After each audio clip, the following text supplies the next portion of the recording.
This is Hard Parking, brought to you by Right Honda and Right Toyota out of Scottsdale, Arizona. You're actually going to see them this weekend if you're at NS Expo, because NS Expo is right around the corner, October 12th through the 16th. Looking forward to it. You know, it's one of the two events that I look forward to every year. Oh, by the way, I'm your host, Jhae Pfenning. It's one of the two premier car events for me personally that I look forward to every year. I look forward to going to Quail, and I look forward to NS Expo. And I think I talked about it last year, but to me, NS Expo is kind of like a family reunion. And it's hard for people to understand that, number one, have NSXs but have never gone, or people who just aren't into cars at all, because it's like, what do you guys do all weekend? You sit there and talk about your cars? No, actually, we do not. Because you talk about your cars online. You talk about your cars on Facebook, on Instagram, on the old school forums. But when you come together for the social event that is NS Expo, your cars are all parked together, which is always super freaking cool. But you get to put a name to the face, or you get to see someone again, and you get to finally have that drink that you promised someone that you lost a bet to, or catch up with people you haven't seen in years, because like this event moves around the country. This is the first time it's been in Phoenix since 2005, and it's cool that I'm a part of, not only the planning committee, but I am the acting vice president. What do I mean by acting? Well, there was some turnover, and I was asked to become, vice president of the NSX Club of America, which happened 4 or 5 months ago, and then I accepted it. And I'll be in that role till at least the end of, I think, 23. But it's really special. It's built on relationships, and everything we do in life is built on relationships. And I've said this before, you meet people through work, through hobby, through school. Those are really the three ways you meet people. You can randomly meet somebody when you're traveling at the airport, but most people in your life, they're outside of family, because family can't count, right? Because it's family. Outside of your life, everyone you've ever met that has any level of significance to you, you've met probably one of those three ways: work, hobby, and school. Richard Graves, friend and supporter of the show, will join us in a little bit to talk a little bit about NS Expo, because he is on his way. He will be here, he and his lovely wife, Liz. We're also going to be joined by Mr. Charles Hicks of 21st Century Car Show up in Prescott. Before we get to this word from 4 Wheel Online, Aaron Forrester had sent me, so Aaron's been on here before, but he likes to send me articles and things every once in a while, and there's this video that's kind of gone viral where a police officer tells the owner of a Hyundai Elantra N owner, well, you listen to it, and we'll talk about this. Hey, officer, how you doing? Doing okay. Hey, what year is this vehicle? 22. Why is it backfiring? It's making noise. I know, it's how it comes stock. Really? Yeah, you can check under the hood if you'd like. Oh, no, I'll just send you to the state rep, and what they'll do is send you back to the factory to have whatever. Is it in track mode? Yeah, it is. Okay, so what they're going to do here, let me have your license. So what happens is I send you to the state rep. All right, state rep, we're here in California. They're going to suspend your registration. Okay. You can't drive the car. You got to go take it to the state rep. They're going to look at it. They're going to send you back to the dealer. The dealer has to remove the track ops that you have to pay for.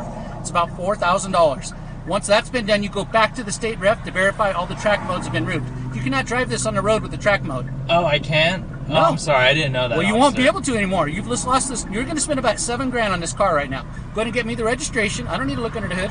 Okay. You can't. Track, rally mode are illegal on the road. Oh, I'm sorry, I didn't know that. Well, it's your money, not mine. Right. They tell you this at the dealer.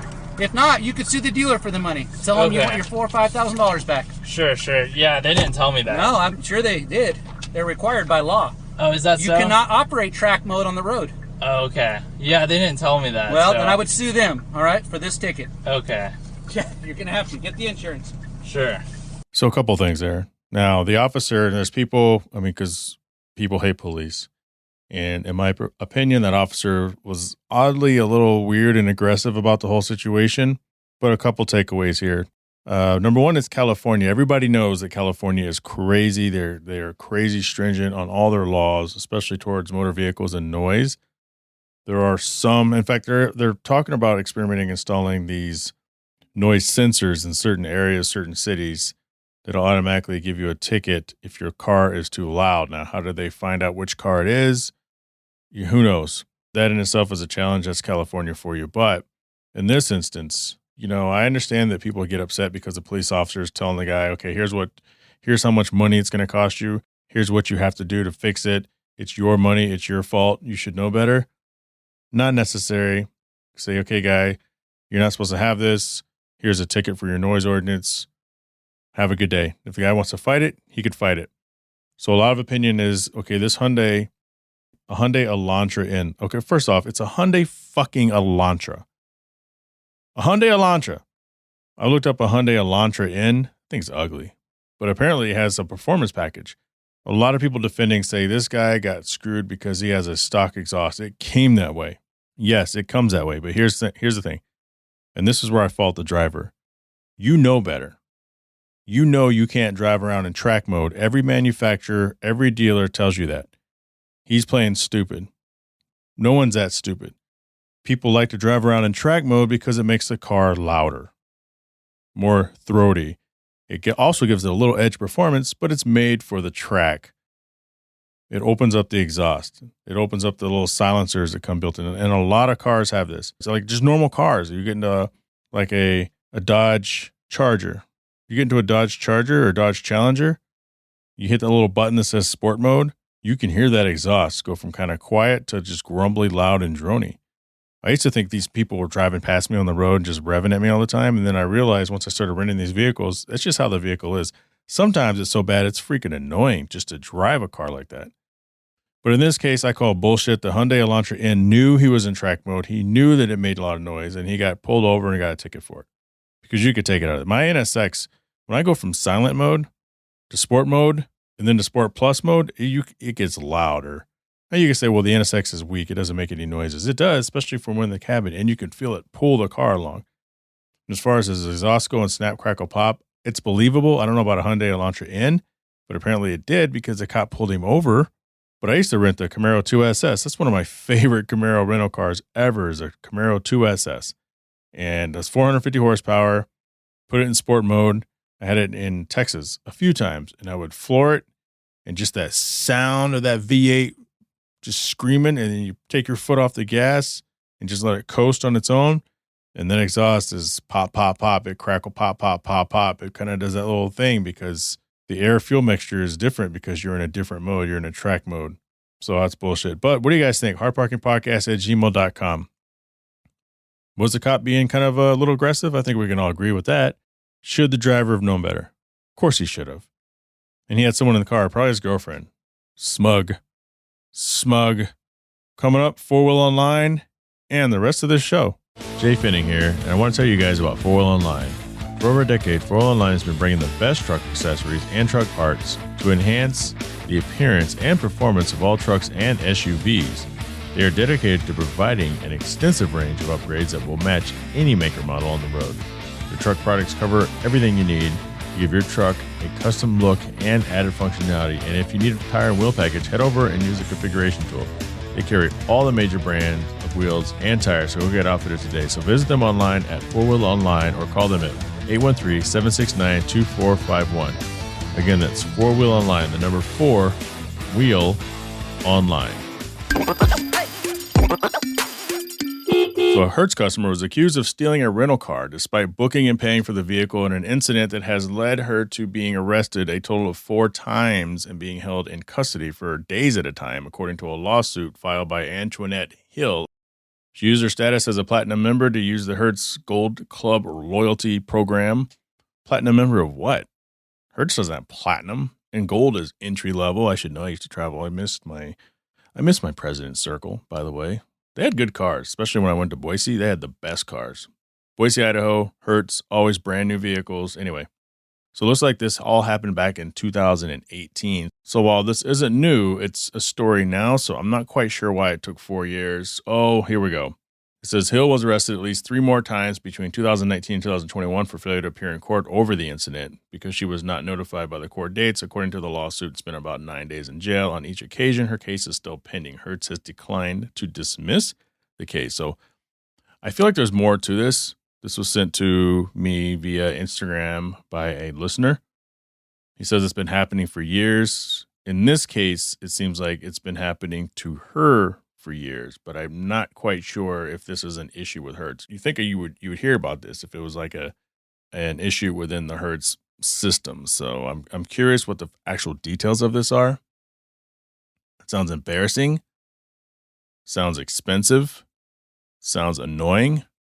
But if you guys ever hear anything about it, woman suing Hertz after being accused of stealing a rental car, let me know. Moving on. The Ford Lightning is in a little bit of hot water. So according to Motor Trend, Edmunds, and multiple other sources, the Ford F-150 Lightning has struggled in everyone's towing test. Now, they're putting it up against a diesel, which is king, and traditional fueled vehicles. And then you have the EV, and that's kind of one of the things that people always wondered, right? You know, toward this electrification movement, we're demanding that the consumers not be able to buy cars in 13 years from now, unless they're full EV, but nobody from a government standpoint is responsible for making that grid happen. So what's going to happen? Because I was listening to CarCast, listening to, Matt the Motivator, DeAndrea, and Adam Carolla talk about this exact issue, because Matt has a Platinum Edition F-150, or F-150 Lightning, which is the total decked out version. And more on that in a little bit. But Matt brought the good point that unless Shell, Mobil, and Chevron, these big companies, offer their franchisee owners something to incentivize them to go electric, they don't really, those big companies like that don't actually own the gas stations. They're all franchises. It's like if McDonald's wants to all of a sudden sell spaghetti, to take a Mitch Hedberg reference. He said, I'm going to have a McDonald's and I'm going to sell blankets and spaghetti. Well, there's things that he has to sell. But if he wants to sell spaghetti at his restaurant, maybe McDonald's can't necessarily make him do it. Or if they're offering spaghetti, maybe they don't have it at his restaurant. And so we have these charging stations. Like, the only company that has all these charging stations is Tesla. In this report, though, so if you use the Ford grid and it says, okay, there's 5 charging stations near you, the first 3 you go to are out of order. So that therein lies a huge problem as well. So one of the things with this is it wasn't just the fact that the Ford F-150 Lightning couldn't tow a heavy payload nearly as far as some of the other traditional ones, but once you get somewhere where you need more juice, you have to unhook the trailer, camper, whatever, go to the charge station, because none of them are set up to allow both giant things to sit there in front of a charge station. Try to plug it in just to find out it doesn't work. Then you go back to the trailer, you hook the trailer up, and you drive further down the road and find another charging station. Now, could you leave the trailer where you unhooked it the first time? Maybe, maybe not. But, that's beside the point. I think they did a 200 or 300 round, like a 300-mile loop in California, and the Lightning finished 4 hours later than anything else.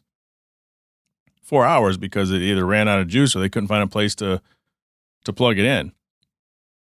Well, here's my thought. I think that this, whether it's 150, 200, 220-mile range, if you're in a city, that's plenty. If you're taking the boat to the lake, that's plenty. You're taking the camper up north, as long as north isn't far.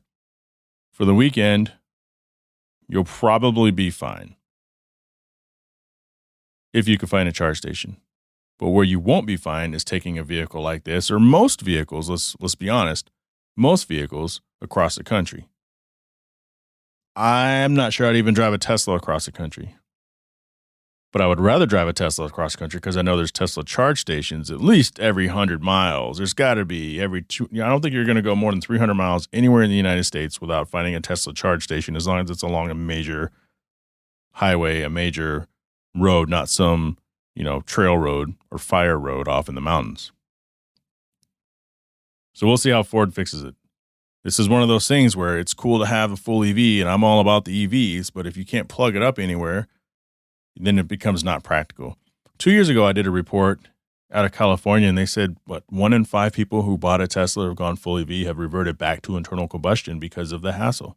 The hassle of getting a bigger charger for your house, if you have a house. Otherwise, you're in an apartment. Otherwise, you're in a condo. The price of gas versus the price of electric, at least in a place like California, they were too similar, but the inconvenience factor was that difference. It's just easier to pull into a gas station, fill up, and go. So we have a big problem on our hands. I don't think we're going to make the 2035 mandate. until the entire infrastructure that's needed is in place. And I've said that before.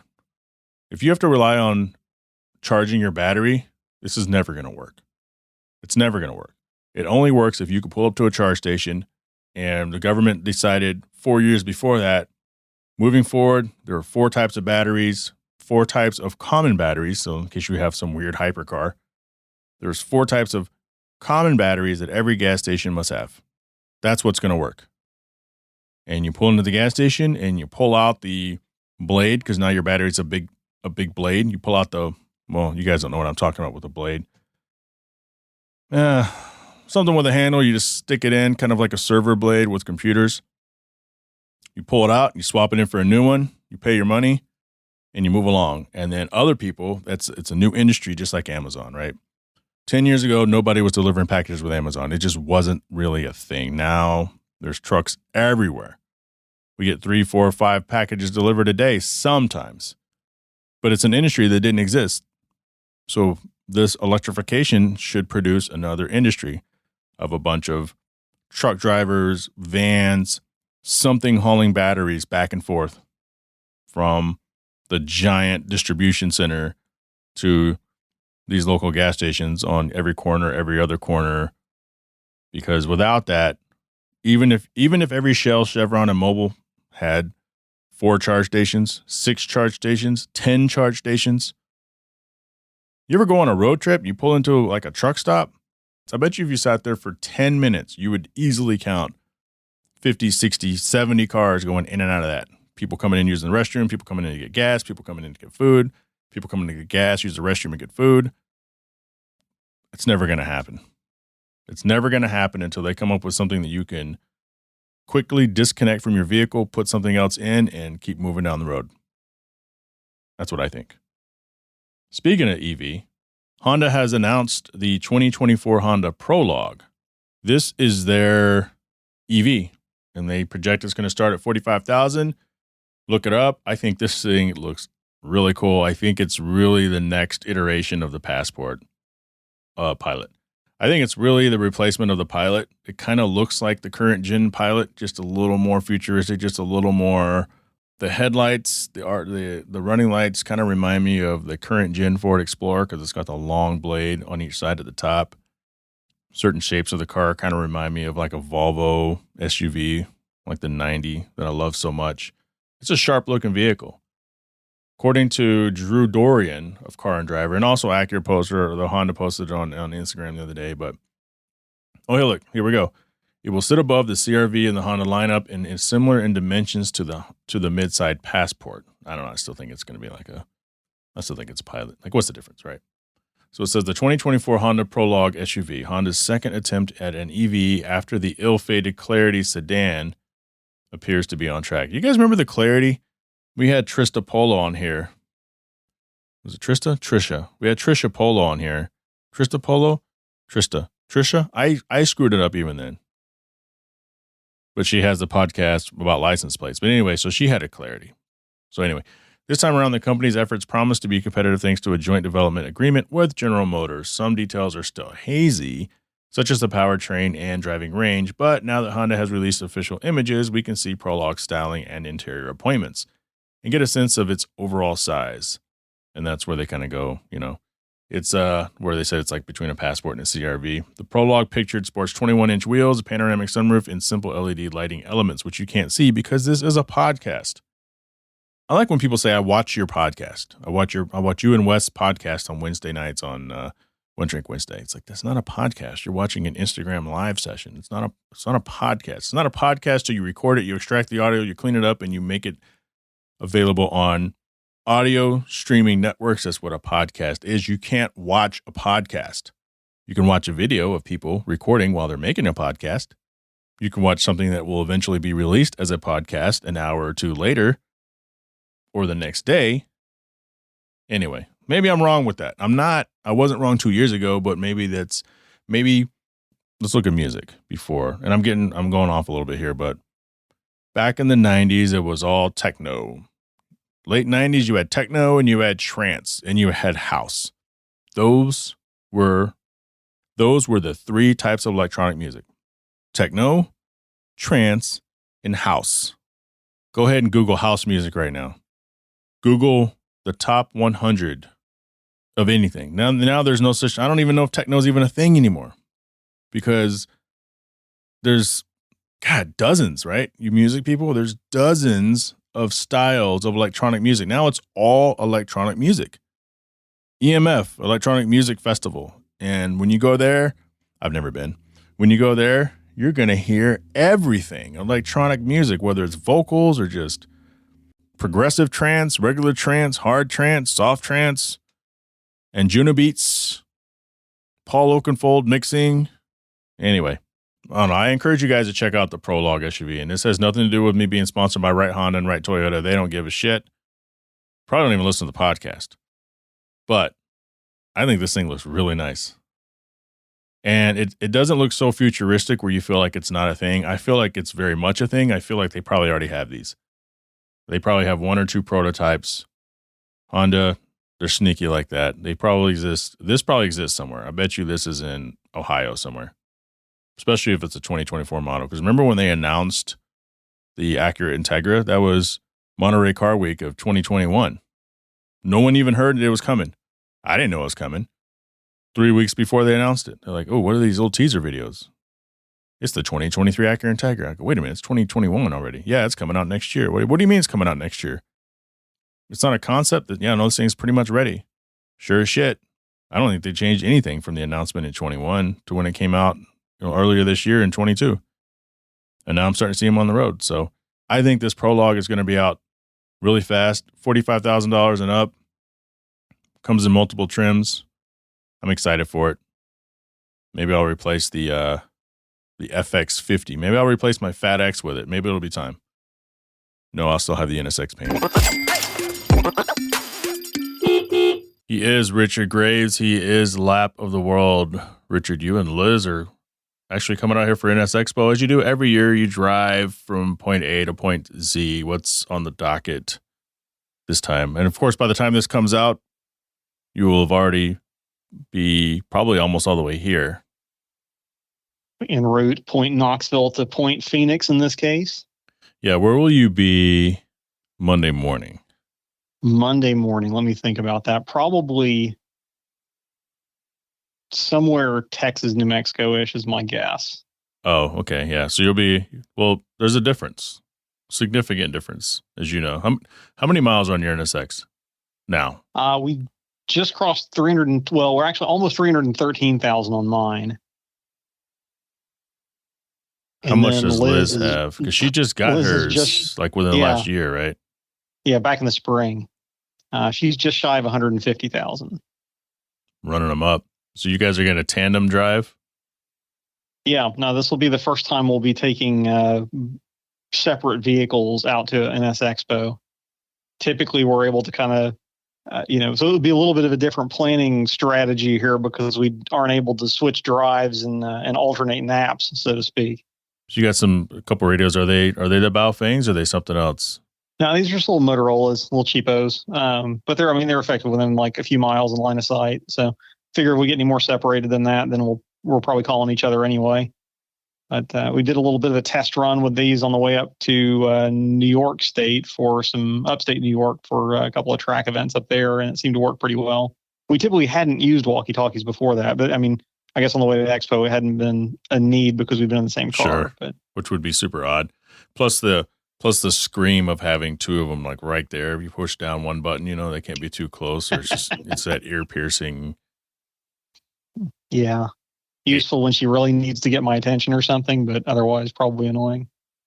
So what are you looking forward to out here? Because when have you been to Arizona? You probably have, but when was the last time? And if you haven't, you will be.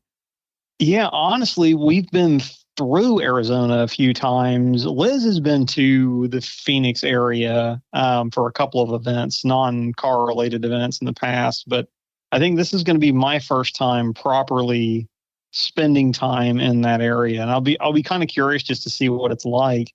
Obviously, with any expo, I'm always looking forward to the track event, and I've been doing my research on the Podium Club in Atessa there to see what that's going to look like. From what I That's understand, probably, it's an okay track. It's nice. It's a nice track. Let me not. But it's a newer track. I've never been. Some of the rest of the planning committee has gone, but I have yet to see it in person. So yeah, if I'm remembering correctly, I actually did a video on that because it was at the time not quite open yet. So I think I did kind of one of my pandemic videos when I wasn't able to get out and do anything, was looking at upcoming or planned tracks coming to the States. And that was, there were a couple around Phoenix. I think actually right now, Phoenix area may be like, if you wanted to live somewhere in a metro area that was the closest to the most racetracks, I think Phoenix is it right now. wow, that's interesting. And I don't really know much about that. I know we have the NASA AZ, and of course we have a Tesla, and then way down we have Indy Motorsports Ranch, which was the original track that was teased at last year's NS Expo. But it's so far. Yep. It's almost 4 hours from the host hotel. I mean, it's just a ridiculous distance.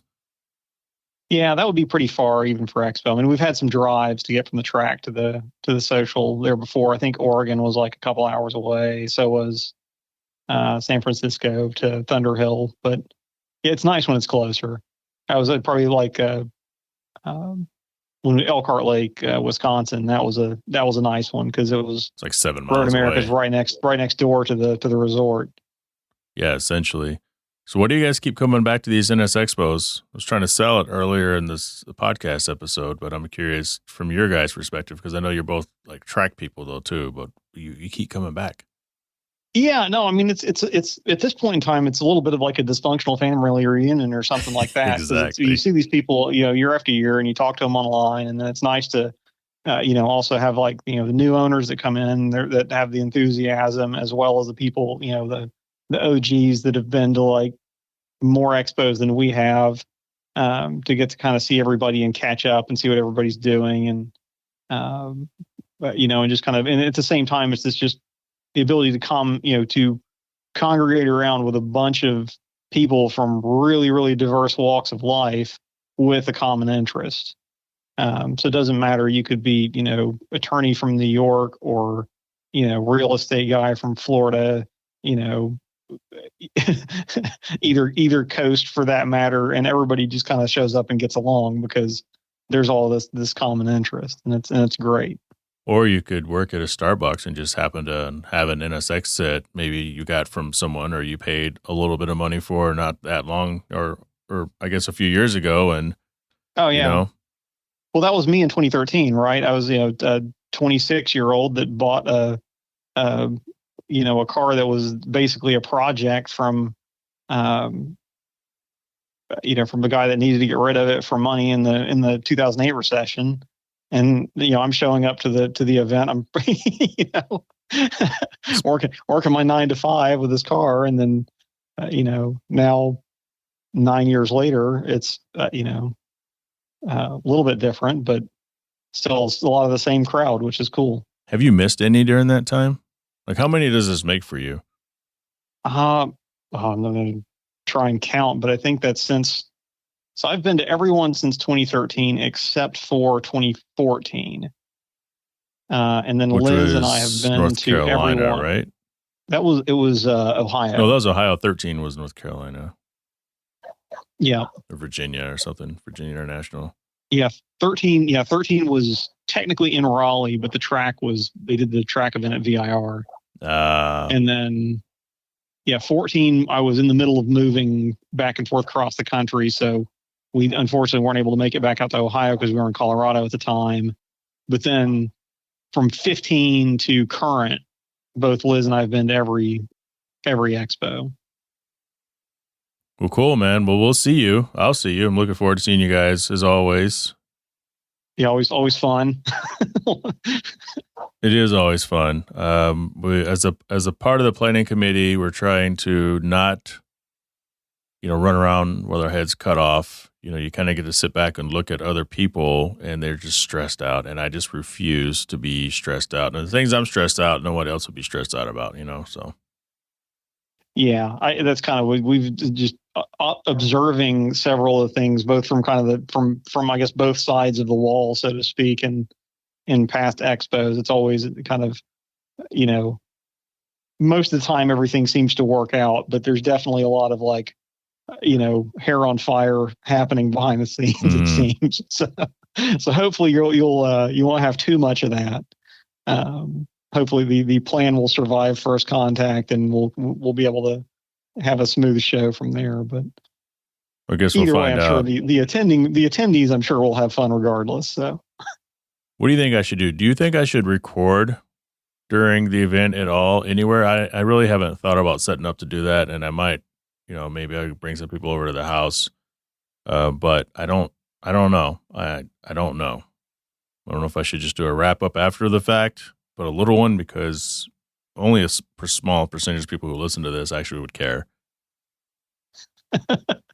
I don't know. I mean, it could be fun because there's some people that show up to these events that actually have some pretty interesting backgrounds, outside of the NSX community that could be, probably entertaining guests.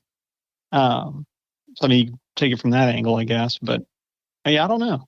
Maybe I should take the microphones with me and just set up shop in my room.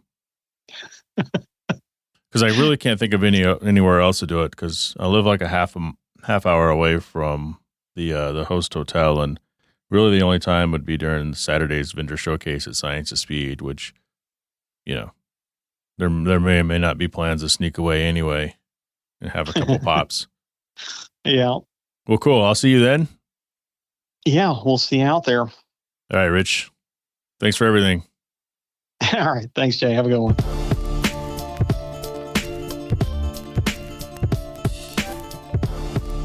He is Mr. Charles Hicks, 21st Century Car Show, which is up in Prescott. Correct, Jay. Yeah, we're up in Prescott. And that's just because I'm from Prescott. I was actually born and raised up here. And when I graduated high school, I wanted to get the car scene going a little bit up here because it's pretty quiet. A lot of people think of it as a quiet town, but I see a lot of exotics cruising around and figured, hey, let's get these guys something to do in the afternoon. And it all started when I was at Fry's and I saw a Ferrari sitting in the parking lot, and the guy was loading his groceries into his frunk. And I said, how often do you drive it? He's like, just to Fry's and back. And I said, sir, we got to change that. That's hilarious. And ever since then, I just wanted to kind of get an upper class event, open to everything, model year 2000 and newer, hence the 21st Century Car Show name, that people could bring their cars to, because I saw a lot of special stuff that wasn't getting the spotlight at all. I don't know if it's just a Prescott thing or what it is, but tons of classics, always going to the same shows, always winning the same awards. And I got nothing against them. I respect them. I think they're awesome, and they built America without a doubt.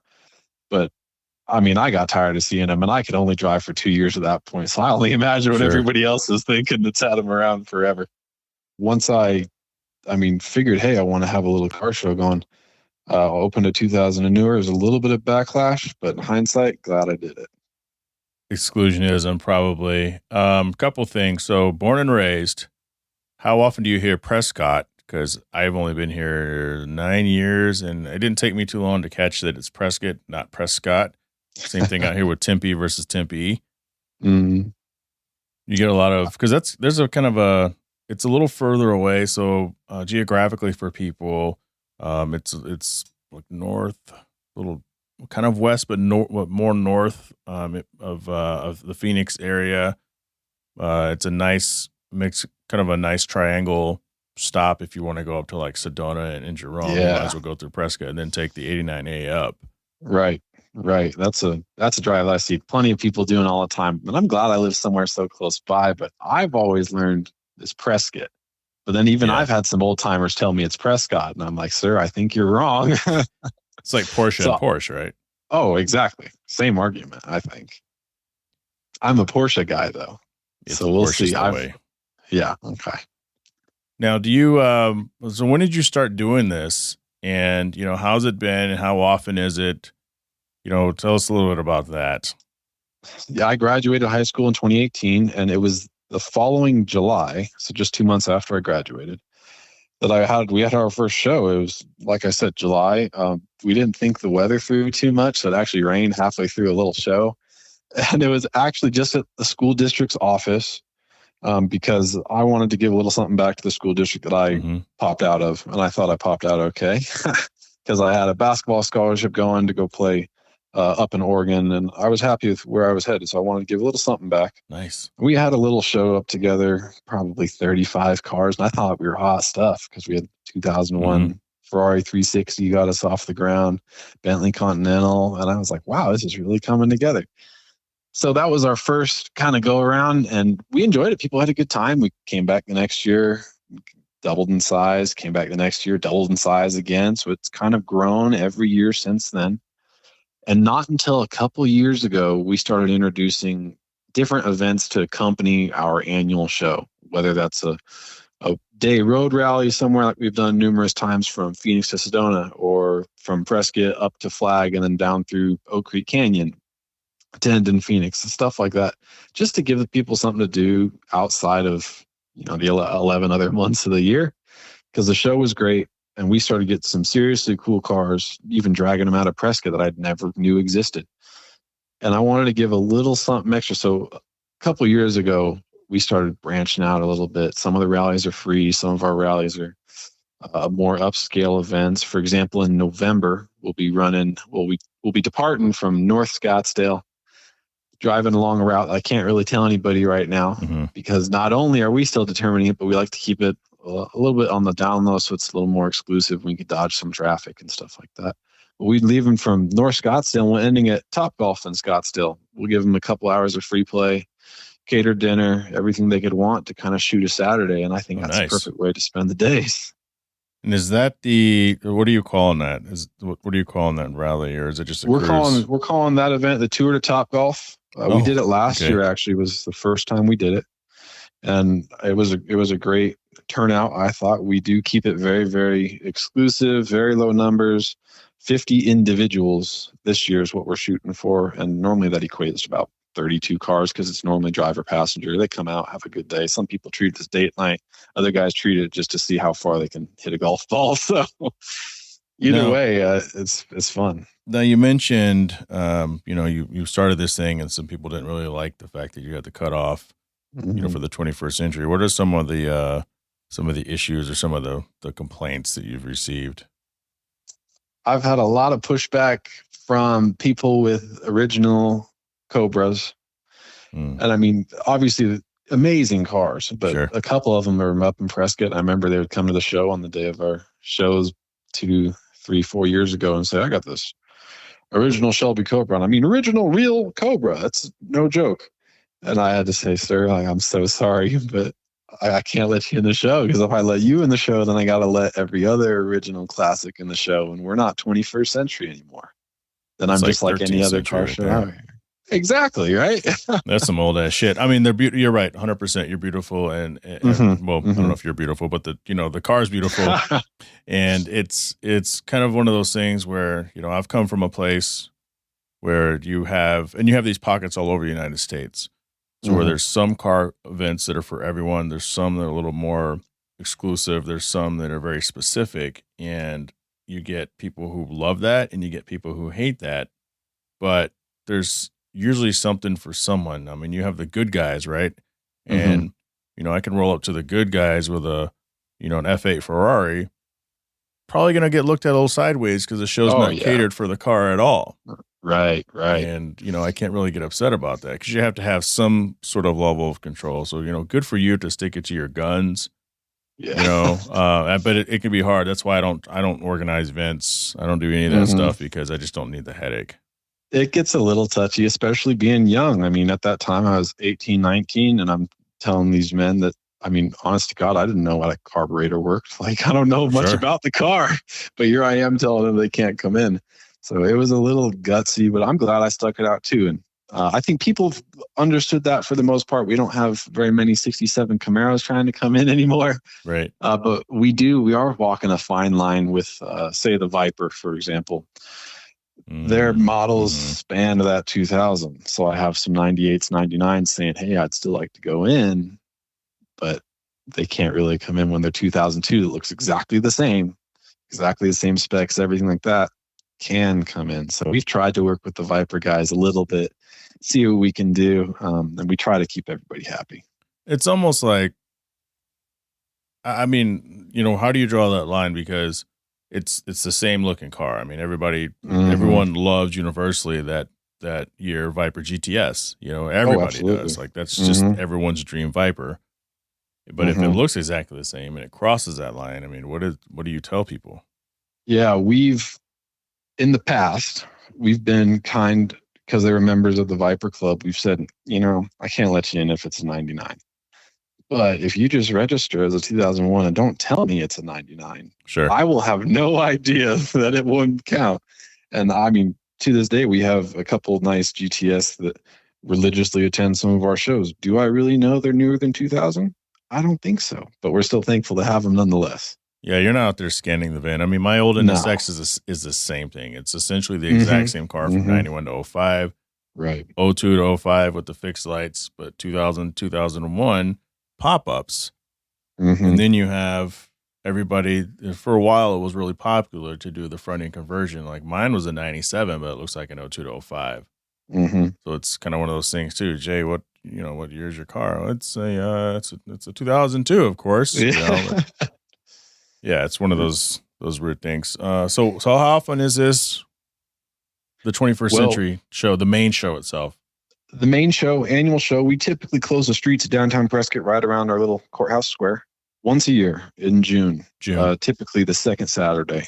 And that's when we'll make a big hoopla about it. The city's making a big hoopla about it. Everybody gets excited because it's right on the square. You got restaurants there to go eat at. You got all kinds of people coming over, and we're getting cars out of Sedona, Phoenix, even Vegas. Sometimes we've had, and it's a good mixture too because it's not only open to muscle or only open to exotics. It's a good mix of newer JDM stuff paired with your muscle that's always flexing in some sort of Demon or Shelby or Hellcat sort of way. You don't say. Yeah.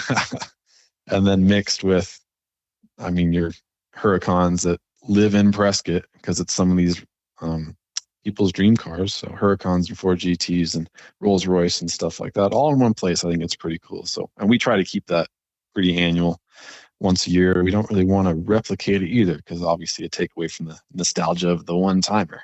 So I feel like the Hellcats and the Demons have kind of gotten away with everything that people hate about Mustang drivers. Kind of the roll to the scene and rev and just like show strength and power and noise. And I like all those cars. I even like Mustangs. But I've always wondered, do you have to sign something when you leave the dealership that says I will rev my car at least once or twice when rolling through a parking lot full of people so that people can know I'm rolling through. But yeah, the Hellcats and Demons get away from that. Yeah, it's funny. There's such a stigma. And you want to know, I was in the Hellcat market for a little bit, and I'll be honest, I walked away from it. Number one, because I looked at all the seats and I was like, I can't help but notice I'm sitting in a recliner. Like they're just massive seats. But I also sat in the C63 AMG, and I was like, now this I can get away with. And I've enjoyed that car ever since, but I do understand the stigma around them. I think they're awesome engineering, for that much power, for that much money. If you want to have fun and you want to rev your engine, it's the way to go, but not for everybody. Are you in the Arizona AMG club? I'm not yet because we only acquired the car about a couple months ago. We need to get in that club. I've heard, yeah. Yeah, Josh is, I think he's the president of the club right now, Josh Benjamin. Yeah, we've chit-chatted with Josh a little bit here and there. Yeah, you need to go ahead and join that club. I don't know what's involved with it, but I actually just saw him earlier. I had to go pick up some throttle decals from him. He lives like 5 minutes away from me. But, you guys got to roll together. You got to take care of it because I know they do a lot of stuff. And yeah, absolutely. We'll give them a shout. Yeah. So how can people get a hold of you? Just follow 21st Century Car Show on the gram if they want to reach out. Yeah, we're on the gram, 21st Century Car Show. We're still growing the following. Obviously, it's a small step for man, but it's a huge step for 21st Century. We're knocking on the door of 800 followers. And I figured that was about typical because the Prescott folks aren't really on Instagram. Dude, it's hard to grow. Facebook and MySpace is a little more their speed. Yeah. But nevertheless, you're welcome to follow us on Instagram. We do have a Facebook page. You can Google 21st Century Car Show. We're there as well. The website's 21stcenturycarshow.org. I'll make sure I check out all those. When you have another show coming up, I know you think you have the thing coming up in November. If you want to get on and promote it, by all means, you're more than welcome. We've got the Tour de Topgolf coming up in November. And actually, while we're talking about events in December, we have a show called Exotics at Alpio's. That's an exclusively exotic show. And I'll say that so far signed up, we have more Huracan STOs than we do Porsche 911s. And I think that's a good problem to have. I'm looking forward to the turnout. I feel like, I don't want to paint you in a corner here, but I feel like the Huracans, like how do you categorize those cars? Because everyone seems to have one now, but it's not like they're pieces of crap. They're fantastic vehicles, but they're all over the place. But they're everywhere. They're like the Gallardo, but better.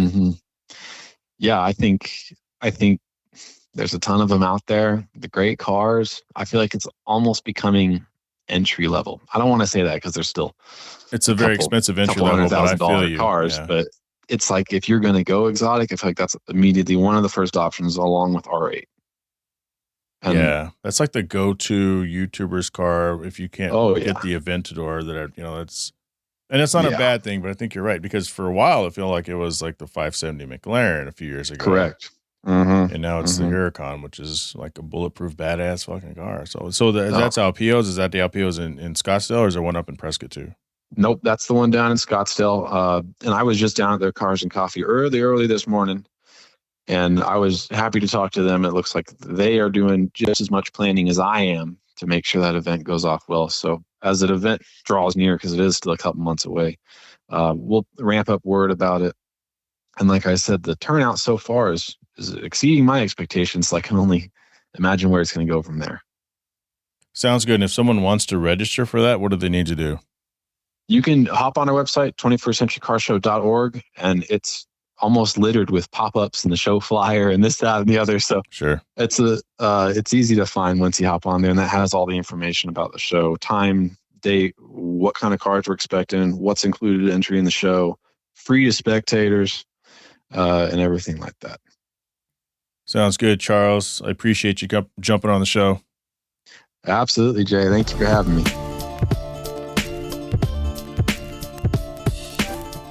I want to thank Richard Graves and Charles Hicks for coming by the show. Again, HardParkingPodcast@gmail.com. If this is your first time listening to the show, go ahead and hit subscribe. Don't know what I'm going to do next week. I don't know if you're going to get a NS Expo wrap-up episode. I don't know if I'm going to take my microphones with me and just capture some sound bites, maybe set up in the hotel room, maybe have people come here in the studio since it is here local. So let me know what you guys think I should do. Otherwise, I did have a great conversation with Miss L. Victoria, Heels and Clutch on Instagram, and that was awesome in itself. So I may play that. I want to thank Right Honda and Right Toyota out of Scottsdale, Arizona. Speaking of Right Honda and Right Toyota, they are a major sponsor of NS Expo. Thank you so much for stepping up to the plate. They are paying for Friday night's meal, which is going to be fantastic. We have a bunch of things planned. I say we because I took responsibility for the planning of Friday night, and that's why I got a hold of Jane. I said, this is what she does. Gonna knock it out of the park. Excited, that's coming up. I missed the Q&A segment. Anyway, 4Wheel Online, Cell Shop Wireless Services. Cell Shop is also a sponsor of NS Expo. Westgate Exotic Cars and Rentals. Patreon business support of Kuya Automotive out of Winter Garden, Florida. Pell Construction out of Caledonia, Michigan. Beag House Small Home Design out of Ashburn, Virginia. And Traverse City, Michigan. If you're in a position to help the podcast upgrade, join the Patreon for $3 a month. Get access to bonus audio as well as show swag. Mark Stoneman, Captain Cox, Eddie Ramos, Richard Graves, Byron Jones, Bo Jung, Alex Camina, Andrew Bunkley. In fact, Richard Graves is the one who joined us earlier, and Bo Jung is going to be at NS Expo. So looking forward to that. Coming up actually in November, my friend Josh Benjamin, who was in studio from Throttle by way of Byron Jones, supporter of the show, reached out and asked me if I wanted to display the car at the upcoming Polo Championships in Scottsdale. That is the Bentley Scottsdale Polo Championships. So that is also coming up November 5th. Can't wait to be there. Not doing advertisement for Adam Carolla, but he will be here in Arizona and Tempe. There's no way in hell I'm going to get him to the studio, but hopefully they'll kind of remind that, hey guy, it's me, the little guy. Told me at Monterey Car Week you were going to come back on the show and do a full-length conversation. Let's do it. Let's get it scheduled. If you want to follow me on Instagram, that's Jhae Pfenning, JhaePfenning. Website is coming soon. Finally, 2 years later, I promise you guys, it's going to be HardParkingPod.com. Join the Hard Parking Violations Facebook page and check out the YouTube. I can't grow without telling the world how great this show is. Let's do this. Let's grow this thing together. And I'll be on the podcast next week. Shut up! Now it's stripping time.